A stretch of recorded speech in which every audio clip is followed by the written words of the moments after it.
नमस्कार दोस्तों, स्वागत है आपका अपने यूट्यूब चैनल टुडे एग्जाम पर। दोस्तों आज है 12 सितंबर 2022 और आज आरआरबी ग्रुप डी की एग्जाम थी।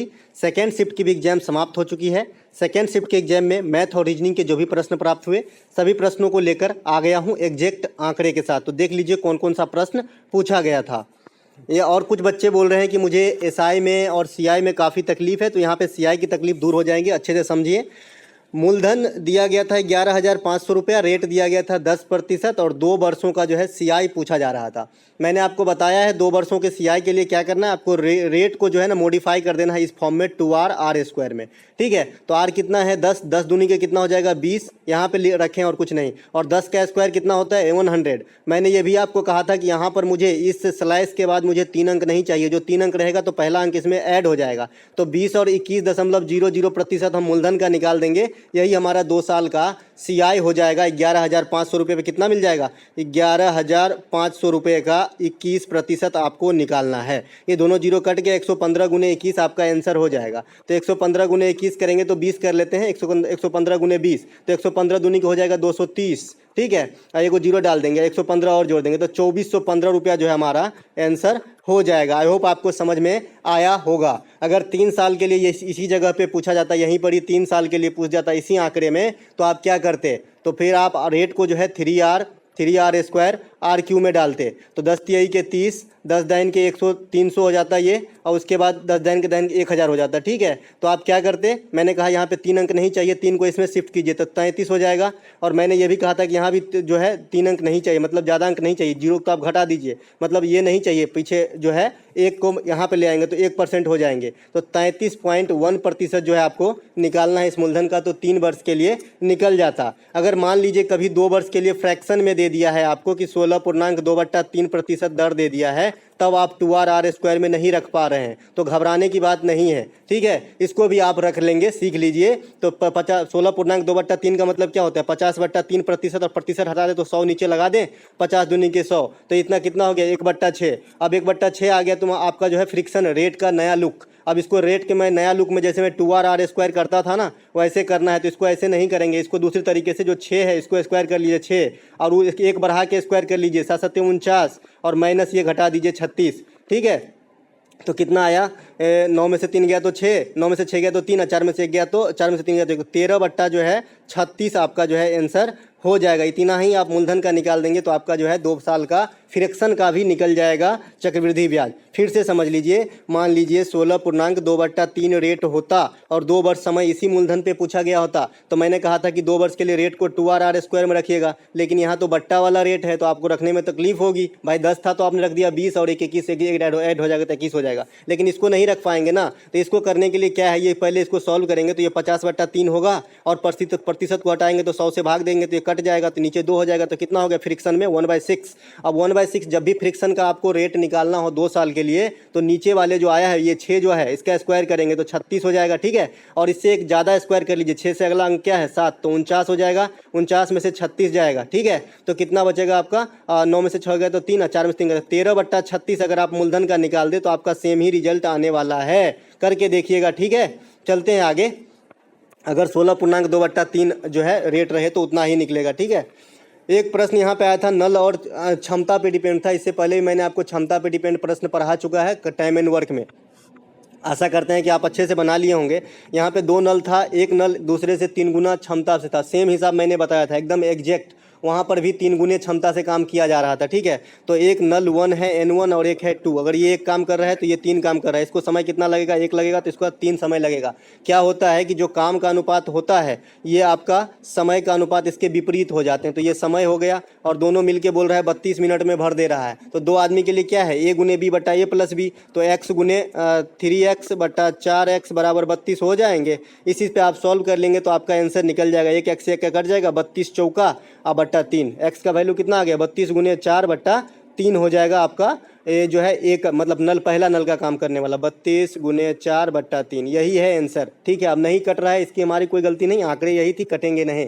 ठीक है, चलते हैं आगे। फिर से आप समझ लें एक बार, और मैं बार बार समझाने की कोशिश कर रहा हूं दोस्तों, आप लोगों की बस समझनी चाहिए आपको।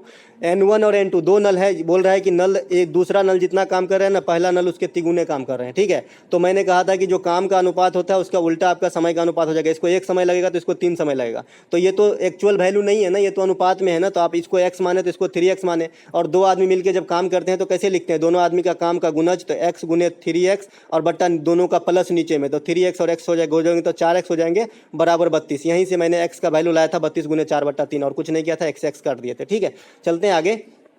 अगला एक प्रश्न पूछा गया था कि किसी वृत्त का व्यास 50 सेंटीमीटर है तो उसका परिधि क्या होगा। दोस्तों कभी भी इस पे नहीं जाना है कि आज इस शिफ्ट में ये चैप्टर स्किप किया तो मैं इसे नहीं पढ़ूंगा, क्योंकि देख लीजिए वृत्त कभी नहीं पूछा, लेकिन आज वृत्त सेकंड शिफ्ट में पूछा ना, और मैं आपको रोज वृत्त वाला बताता हूँ, जो वर्ग को रिलेट करके भी बताता हूँ कि इसके अंदर रहेगा तो क्या होगा, इसके बाहर रहेगा तो क्या होगा। ठीक है, तो आप और यहाँ तक कि मैंने आपको जो है ये भी बता दिया हूँ, जब स्पर्श रेखा से रिलेशन होती है वृत्त की, तो आप देख लीजिएगा पिछला वीडियो, आपको सारा वृत्त का जो है प्रॉपर्टीज मिल जाएगा। अगर आप क्रैश कोर्स जैसे तैयारी करना चाहते हैं, क्योंकि आपके पास समय बहुत कम है, तो यही से कुछ नया ना सीखें, जो होता है उसी को देखिए, उसी का पैटर्न का फॉलो कीजिए और अच्छे से एग्जाम दीजिए। ठीक है, कूल होके।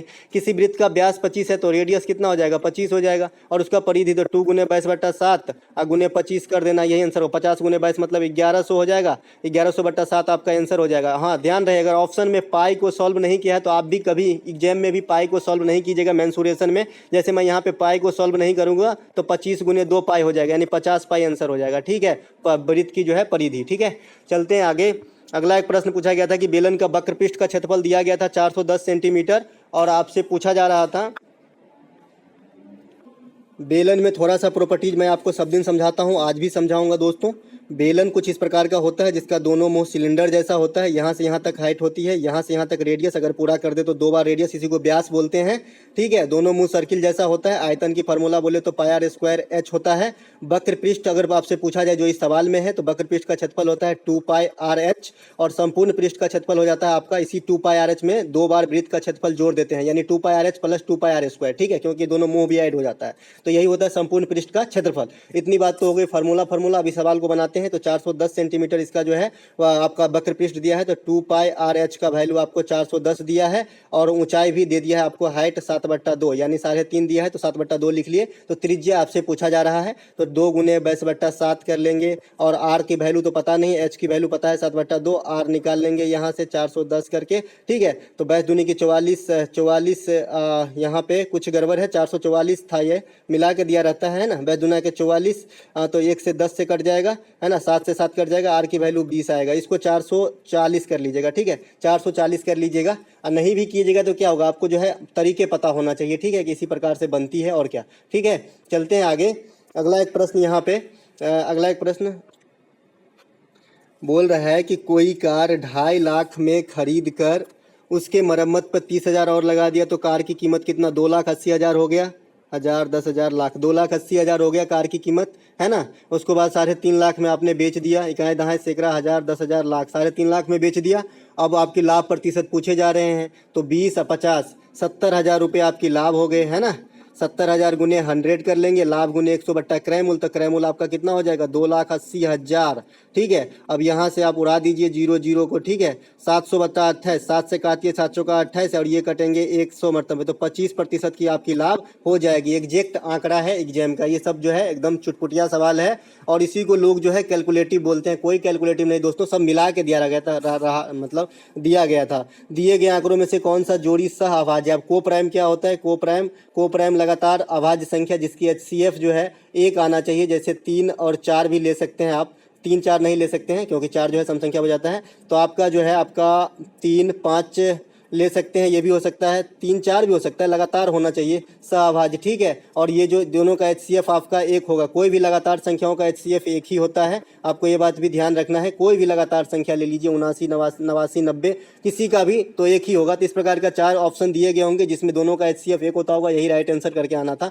एक बेलन का व्यास 4 सेमी दिया था और हाइट 3.5 सेमी दिया था, तो आयतन पूछ रहा था। अभी बताया बेलन का पूरा प्रॉपर्टीज मैंने बताया। बेलन के आयतन में रख देना है, क्या होता है पाई का मैं मान ही रख दूं डायरेक्ट, तो 22/7 गुने r स्क्वायर, तो r की वैल्यू आपका कितना है, 4 सेमी व्यास है तो 2 हो जाएगा r स्क्वायर, और हाइट का वैल्यू है आपका 7/2, 7 से 7 कट गया, 1 2 से 1 2 कट गया, तो 22 दूनी की 44 ही आपका आंसर हो जाएगा। 44 घन क्यूब बेलन का आयतन जो है हो जाएगा। एक प्रश्न इस प्रकार का पूछा गया था, एक इक्वेशन दिया गया था x square plus 2x minus 6 बराबर 0। इसमें जो है मूल निकालने के लिए बोला जा रहा था। दोस्तों मैंने मूलों का योग, मूलों का गुणनफल, ये तो प्रॉपर्टीज आपको दे दिया हूँ कि मूलों का जो योग होता है ये होता है आपका माइनस बी बाई ए। अगर इस समीकरण के अकॉर्डिंग मूलों का योग निकालूं तो -2 हो जाएगा, ठीक है, -2/1 हो जाएगा, ठीक है। अगर मूलों का गुणनफल की बात कर लें इसी समीकरण में तो क्या हो जाएगा, c बाई ए होता है मूलों का गुणनफल, तो c कितना है -6/a, तो -6 हो जाएगा आपका मूलों का गुणनफल, ठीक है।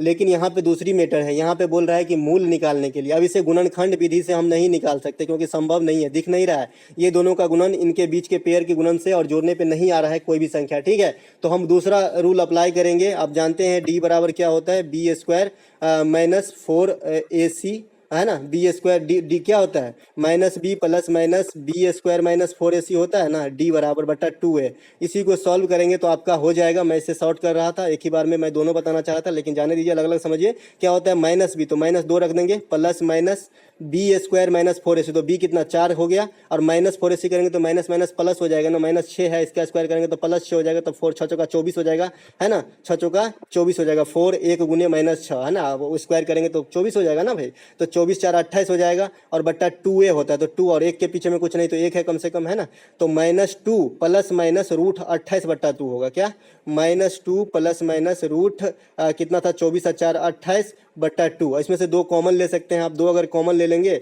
तो हम 2 ने कॉमन ले लिया तो -1 प्लस माइनस रूट 7 हो जाएगा, बट्टा 2 तो कट जाएगी, तो plus 1 plus root 7, 1 minus root 7, -1 plus root 7 हो सकता है, या -1 माइनस रूट 7, ये दोनों मूल होंगे इस समीकरण के। आई होप आपको समझ में आया होगा। इतने जो मैं 3 5 किया सिर्फ एक ही सूत्र है, क्या है ना, क्या है आपका, अभी जो मैं द्विघात समीकरण का सूत्र लिखे, इससे पहले दो तरीके हैं, एक तो गुणनखंड विधि से आप निकालिए, दूसरा सूत्र क्या है जो अभी मैंने लिखा था कि पहले d निकालिए। अब d निकालने के लिए आप क्या करते हैं, डिपेंड करता है -b plus minus b square minus 4ac बटा 2a। विशेष ध्यान रहे जब ये माइनस में रहता है तो ये अंक जो है पॉजिटिव हो जाता है, और कभी भी ये अंदर में माइनस जल्दी होगा नहीं तो काल्पनिक संख्या हो जाएगी, ठीक है। ये भी बात आपको ध्यान मिला के दिया रहता है एग्जामिनर, ठीक है। चलते हैं आगे। एक प्रश्न पूछा गया था कि एक ट्रेन जिसकी लंबाई x मीटर है और किसी खंभे को 30 सेकंड में पार करती है, और एक दूसरी ट्रेन है जिसकी लंबाई पहली ट्रेन से दोगुनी है तथा वो खंभे की 1 मिनट 45 सेकंड में पार करती है, तो दोनों ट्रेन की चालों का अनुपात पूछा जा रहा था। दोस्तों आपको समय बराबर दूरी बट्टा चाल तो याद ही होगा, इवेर ग्रीन फार्मूला है। और यहाँ पर एक ट्रेन की लंबाई है x, खंभा की दूरी कितना लेते हैं, नगन, खंभा की, आदमी की, गाय की, सिग्नल की, ये सब की दूरी नगन लेते हैं, दोनों सेम दिशा में जा रहा होता है तो चाल जो है जुट जाता है, दोनों घट जाता है, सापेक्षिक चाल, है ना, v1 माइनस v2 हो जाता है। अगर एक ही दिशा में जा रहा है तो विपरीत दिशा में जा रहा है तो v1 प्लस v2 हो जाता है, सापेक्षिक चाल। समय बराबर दूरी बट्टा चाल होता है ना, ये सब याद रखना है आपको, समय बराबर दूरी बट्टा चाल। अगर मीटर प्रति सेकंड को किलोमीटर में बदलना है तो 5/18 से 18/5 से गुना कीजिए, और अगर किलोमीटर को मीटर प्रति सेकंड में बदलना है तो 5/18 से गुना कीजिए। इतनी सी बात आपको यहाँ पे समझ में रखना है। फिर इस जो लैंग्वेज लिखा है इसके अनुसार मुझे चल देना है। तो बोल रहा है एक ट्रेन जिसकी लंबाई x मीटर है, खंभे को 30 सेकंड में पार करती है, तो लंबाई x मीटर है और खंभे को 30 सेकंड में पार करती है, तो ये क्या है, चाल का फॉर्मूला हो जाएगा पहला ट्रेन के लिए, t1 के लिए, ठीक है। अब मैं यहाँ से अगर मैं समीकरण को बनाना चाहूँ तो यहाँ पे चाल का ये फॉर्मूला आ गया। अब दूसरी जो ट्रेन है उसकी लंबाई बोल रहा है कि पहले से दोगुना है, इसका 2x है, और इसको 1 मिनट 45 सेकंड लगे, तो 60 40 100 और 5 105 सेकंड लग गए, ठीक है। तो ये भी हो गया आपका दूसरे ट्रेन की चाल। अब इसी का जो है अनुपात आपसे पूछा जा रहा है, तो अनुपात नहीं निकाल लेंगे, तो पहला को पहला रखना है, नीचे को दूसरा रखना है ना। तो x बट्टा, यहाँ पे मैं कर देता हूँ छोटा सा, x बट्टा 30 गुना हो जाएगा 105, आपका ऊपर चला जाएगा और 2x नीचे आ जाएगा, x से x कट जाएगा, है ना, और ये आपका 5 6 के 30 कट जाएगा, 5 दूनी 21 से कट जाएगा, 2 तिहाई के 6, 3 दूनी के 6 काट लेते हैं, 3 7 21 से 7:4 जो है आपका आंसर हो जाएगा। कितना, 7:4 जो है दोनों ट्रेन में चालों का अनुपात रहेगी, ठीक है। आई होप आपको समझ में आया होगा दोस्तों। अगर अच्छा लगा होगा तो लाइक कर लीजिएगा। दोस्तों मिलते हैं थर्ड शिफ्ट के जीके जीएस वाली एनालिसिस के वीडियो के साथ। और दोस्तों अगर आपको सीआई में अभी भी प्रॉब्लम है तो मैं एक बार फिर से आप समझा देता हूं। आप लोगों को मैं चाहता हूं कि एग्जाम के अंदर प्रॉब्लम ना हो, यहाँ पे चाहे जितनी प्रॉब्लम हो जाए, एग्जाम में प्रॉब्लम नहीं होना है। एग्जाम में अगर 3 वर्ष के लिए पूछता है, 3 ईयर के लिए, तो आप क्या करेंगे, आर को जो है 3r स्क्वायर और r³ में ढालेंगे, ठीक है। आपको दिख जाएगा कि भैया यहाँ पे पैसा वाला है, यहाँ पे नया पैसा वाला है, तो जैसे ही यहाँ पे 1000 हो गया, 100 भी 100 हो गया, तो 100 पैसा 1 रुपया हो जाता है ना, तो इसलिए हम इसमें ऐड कर देते हैं। बात इतना ही सा फंडा है कि मुझे यहाँ 3 अंक नहीं चाहिए, ठीक है। और 2 वर्षों के लिए क्या है, 2r आर स्क्वायर डायरेक्ट करना है। अगर मान लीजिए 8% रेट था, 8 × 16 और 8 × 64, क्योंकि 2 ही अंक है स्लैश के बाद, तो 16.64% ही मूलधन का निकाल देंगे। यही हमारा 2 वर्ष का सीआई हो जाएगा। अभी मैंने 2 वर्ष के लिए फ्रैक्शन वाला भी बता दिया है, जैसे 33.1/3 काफ़ी ट्रेंड में रहता है, 33.1/3% रेट, और 2 वर्ष का आपको जो है सीआई पूछ रहा है। तो क्या करना है, 33.1/3 मतलब क्या हो गया, 100/3% हो गया, और प्रतिशत का साइन हटाएंगे तो 100 नीचे आ जाएगा, ये कट जाएगा तो आपका क्या हो जाएगा, 1/3 हो जाएगा। अब इसी 1/3 का मैं क्या बोला, जो फ्रैक्शन के नीचे है उसका स्क्वायर कीजिए तो 9 हो जाएगा, और इसका अगला अंक क्या होता है, 3 के बाद 4, तो 16 करेंगे और इसी में से 9 घटा देंगे, तो 7/9 अगर आप मूलधन का निकाल देंगे ना, तो आपका जो है रेट अगर 100/3% है और 2 वर्ष के लिए ब्याज पूछ रहा है तो निकल जाएगा। आई होप आपको मजा आया होगा दोस्तों, ये काफ़ी गुड सवाल है, यहाँ तक कि सीजीएल में ये काम आती है। चलते हैं, मिलते हैं एक नए वीडियो में। अच्छा लगा हो तो लाइक जरूर करें।